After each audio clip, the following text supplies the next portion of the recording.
Welcome back to the Emotional Support Club. Today, I want to talk about something that most people experience after a breakup or a loss, but almost nobody has the language for.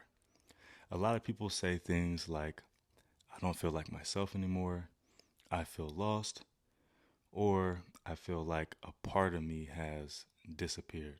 Okay? Let's get cozy, okay? When people say that, they usually think something is wrong with them. But what if I told you that what you're actually experiencing is something that is very normal in the psychological process? Let's tune in real quick. Let's get comfy here, okay? There's a concept that helps explain this, and once you understand it, a lot of things about heartbreak and loss start to make a lot more sense. Okay? Let me show you guys the idea here. The idea here is attachment becomes identity. And what that actually means, like I said, we're going to get comfy today. What that actually means is that when we attach ourselves to people in our lives, partners, parents, close relationships, those connections don't just exist outside of us, okay? Over time, they start shaping who we actually are and become. This is because our routines change, our habits change, our plans for the future change, and even the way we see ourselves begins to change. So, you start to become someone in relation to that person, okay? The person you're with, you become something outside of them. So, in other words, you're not just you anymore. You're someone's partner, or you're someone's person, or you're someone who wakes up and texts this person in the morning, or someone who shares their day with this person. You're someone who plans all the weekends together, right? But you're someone who feels chosen when you're with them. Hold on to that idea because that's a key idea.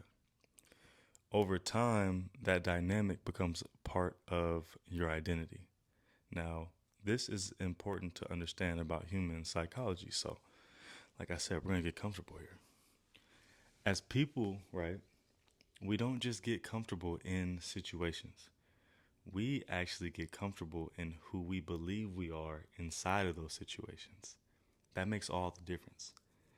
That identity becomes familiar to us. Okay? So even if the relationship itself had problems, even if there was conflict, or even if things weren't exactly perfect or how you would like them, there was still a sense of stability that came from knowing who you were in that relationship. So your brain actually recognizes that strategy, right? And what your life starts to do is organize itself around it. Now, when that person leaves, like I said, get comfy, you guys. When that person leaves, or when the relationship is deeper, something happens than that. Something happens on an emotionally painful level. The structure disappears. And when that structure disappears, the identity connected to it disappears too, right? So, what many people experience after a breakup is not just heartbreak, it's something closer to a complete identity collapse. The version of you that existed in that relationship is now suddenly gone. Can you imagine? The person who used to text them good morning, the person who shared their day with them, the person that actually sat down and planned an entire future with them, the person who felt seen in a particular way by that person, that version of you is gone. And it doesn't exist anymore in the same way it used to. And when that happens, the brain naturally asks a very unsettling question. Let's get cozy. It asks, who am I now? Right? And that's a huge question. That question is where a lot of the emotional confusion actually begins. Because, like, people often will say that they don't feel like themselves. And that's actually a very accurate way of describing what is happening. Because the self they're referring to was built around that attachment And remember that attachment is the identity, right?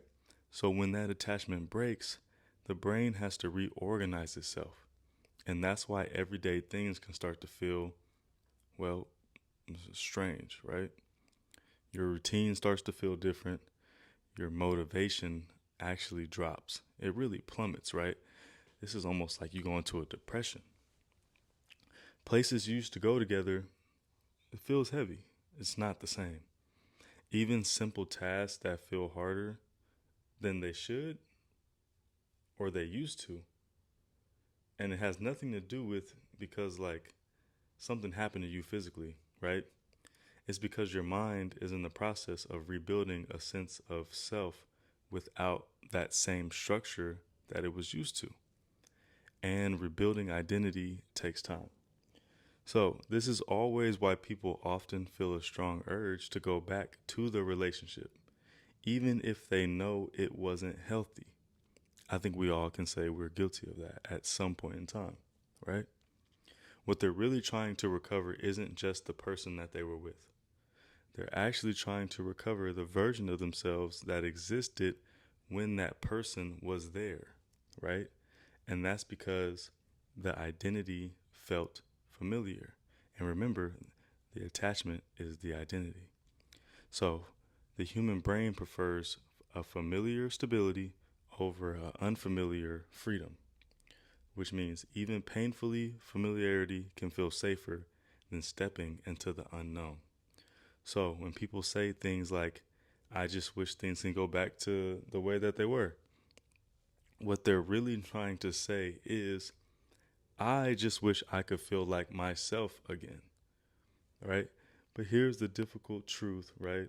That once we begin healing, it will eventually teach us. The goal is never to go back to the old version of you. Let me actually come over here because we're about to go deep. The goal is to allow a new version of you to develop. And that process can feel very uncomfortable. But we know that when you're uncomfortable, that's growth. There will be moments where you feel uncertain about who you are. Moments where you feel like you're starting over. Technically, because you are. Moments when you feel emotionally unsteady. But those moments are not signs that something is wrong with you. They're signs that your life is actually reorganizing itself. Okay? So you're going to learn how to exist again without that attachment defining your identity. Remember, attachment is identity. And over time, you guys will start to notice that something very important begins to happen. You start to build new routines, you start to build new habits, right? And all of those end up giving you new experiences which begin to shape you and your new identity. Slowly, a new sense of self starts to shape, and one that isn't dependent on the presence of another person, right? That's why after a breakup, you see a lot of people actually can heal because that version of them becomes way more stable and is built from the inside rather than the structure of an external relationship. So, if you're in that phase right now where things feel confusing or unfamiliar or emotionally overwhelming, it is very important to understand that what you're experiencing is not failure. It's actually a transition period because you're not just letting go of a person, you're learning how to literally rebuild yourself. And while that process can feel uncertain at first, it feels like that for everybody. It's also the beginning of something very important. It's the beginning of discovering who you are when your identity is no longer built around someone else. That alone is where the real emotional strength begins. Okay? If this message resonates with you, just know you're not alone in this process, and there are a lot of people here, right, that are navigating the exact same experience right now. This is something that I have literally gone through myself, And that's why I chose to expand on it in this way. So on this channel, right, we're going to keep exploring these ideas, understanding what's happening emotionally, and learning how to rebuild yourself in a healthy and grounded way. So like I said, we're going to get cozy over here at the Emotional Support Club. So if that's something you're working through right now, go ahead and like the video and subscribe to the channel. And I'll see you guys in the next video.